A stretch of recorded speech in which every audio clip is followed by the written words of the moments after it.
सिद्धार्थ गौतम. जन्म 2500 वर्षे होऊन गेली. भारतात शाक्यांचे राज्य होते. कपिलवस्तू राजधानी होती. शुद्धोधन राजा होता. महामाया त्याची राणी.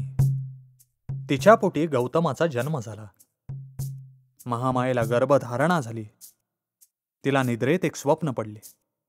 स्वप्नात तिला असे दिसले, 4 लोकपालांनी तिला निद्रिस्त स्थितीतच उचलले आणि हिमालयातील एका सपाट भूमीवर मोठ्या शालवृक्षाच्या छायेत आणून ठेवले आणि ते सर्व एका बाजूला उभे राहिले.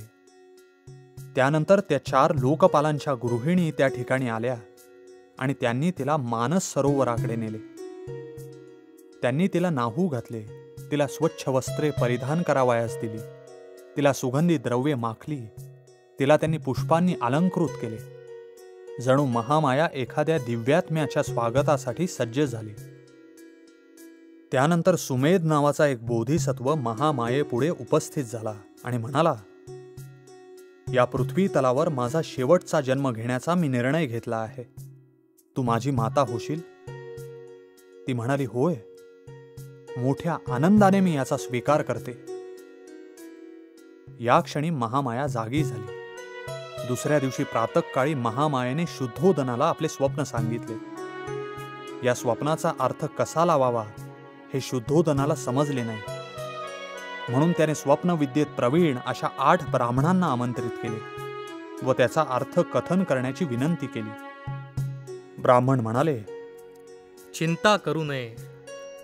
तुम्हाला पुत्ररत्न प्राप्त होईल. त्याने गृहस्थ जीवन स्वीकारले तर तो चक्रवर्ती राजा होईल आणि गृहत्याग करून संन्यासाचे जीवन जगण्याचा निर्धार केला तर तो बुद्ध होईल.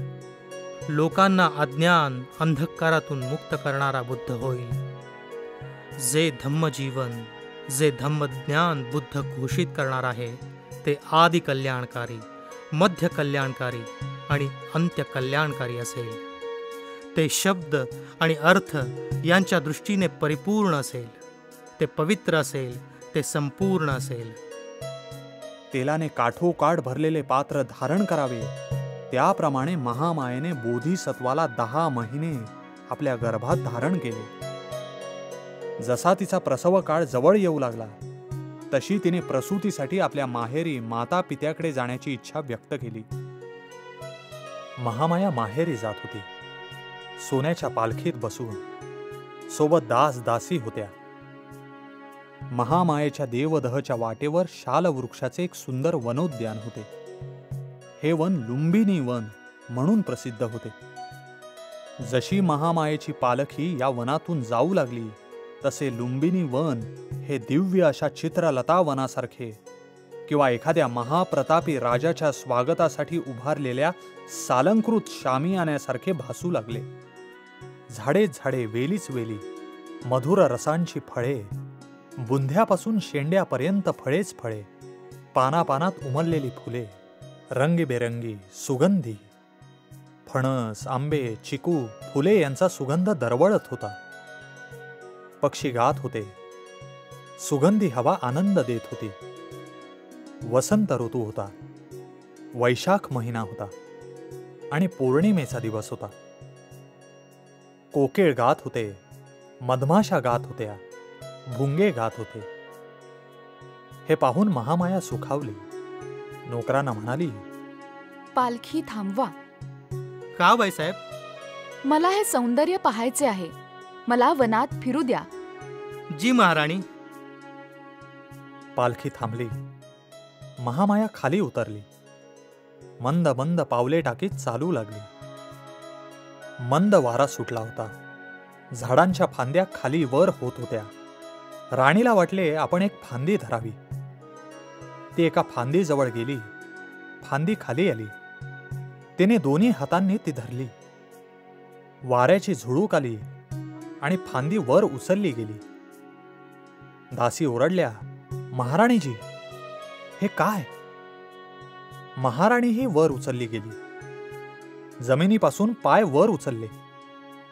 तिला प्रसूती वेदना होऊ लागल्या. ती किंचित विव्हळू लागली. दासींचा घोळका जमला होता. तशा स्थितीत तिला अलगद खाली उतरवले. तिने एका पुत्राला जन्म दिला.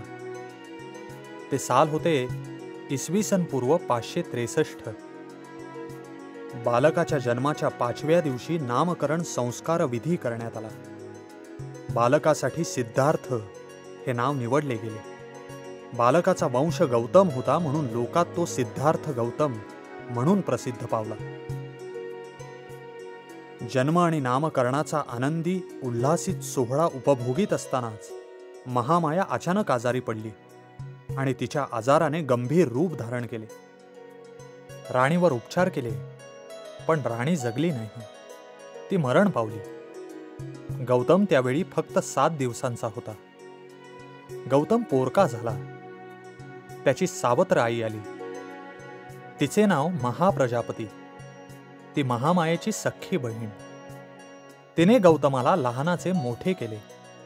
तिला एक मुलगा होता, नंद त्याचे नाव. प्रजापती नंदाहून अधिक गौतमावर जीव लावीत असे.